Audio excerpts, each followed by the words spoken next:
What we're looking at is two projects which relate, first of all, to the community in Toronto, Canada, told about by a gifted teacher, and I'll tell you a bit about that. And secondly, to a community closer to home, that Kirsten will tell you about. And all this taking place under the Ragged Umbrella. So I'm going to talk about the two films you'll see, which are part of a course called Mad People's History.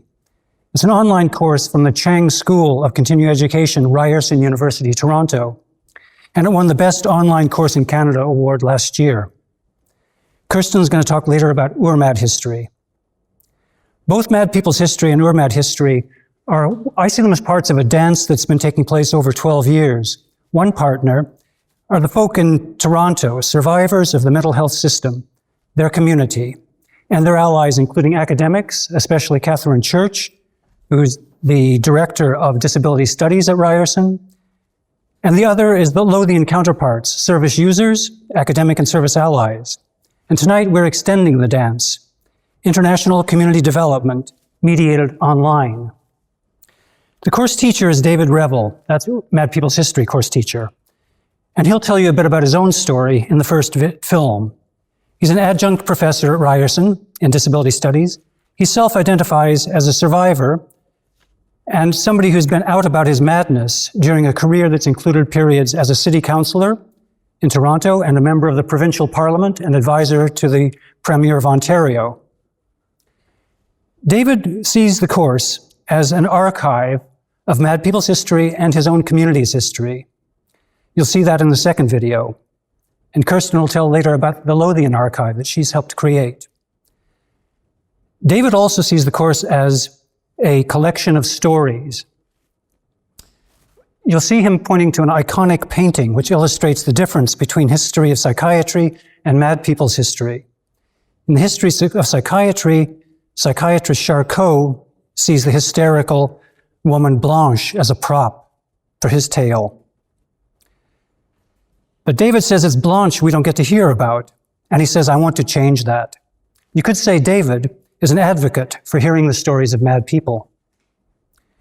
David says he has another reason why he's interested in Mad People's history, and that's because he has a mad history of his own. I certainly have bits of mad history of my own, I don't know about yourselves, which he brings into the classroom.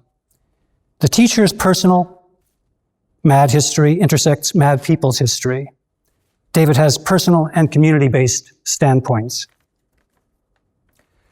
When he was compulsorily detained as a young man and a law student, David says he had plenty of time to think. And he thought, madness is different if you're a woman, if you're gay, if you're working class, if you're a Mohawk. So David has an analysis as well as stories. How and where do we see difference? History and personal experience of madness are structured by intersections of class, race and ethnicity, gender, and sexual orientation. He tells how he and others were politicized by their experiences in mental hospitals and decided to work together for change. The identities tell us what's at stake for people telling the stories, and that's survival. This is a history in parts of collective resistance and activism. In the second video, David leads us through his territory, streets of Toronto, survivor-run businesses, and asks 12 survivor leaders what they call themselves and why they choose those labels. This is about the politics of identity, assertion, negotiation, refusal. We see slogans on the video walls. Too much sanity is madness. We hold this truth that all humans are created different. And we hear Lucy Costa say self-labeling, for her, is about owning the word and owning the history of the word. Owning the word and owning the history of the word. Lucy is doing personal historical work from and for her standpoint. I hope the films ask us, what words do we use for others and ourselves? And what have we learned from this taster of the course? There are full sheet, A4 sheet handouts which give information about ourselves and the films, and a third film which is available also on YouTube. And the story continues.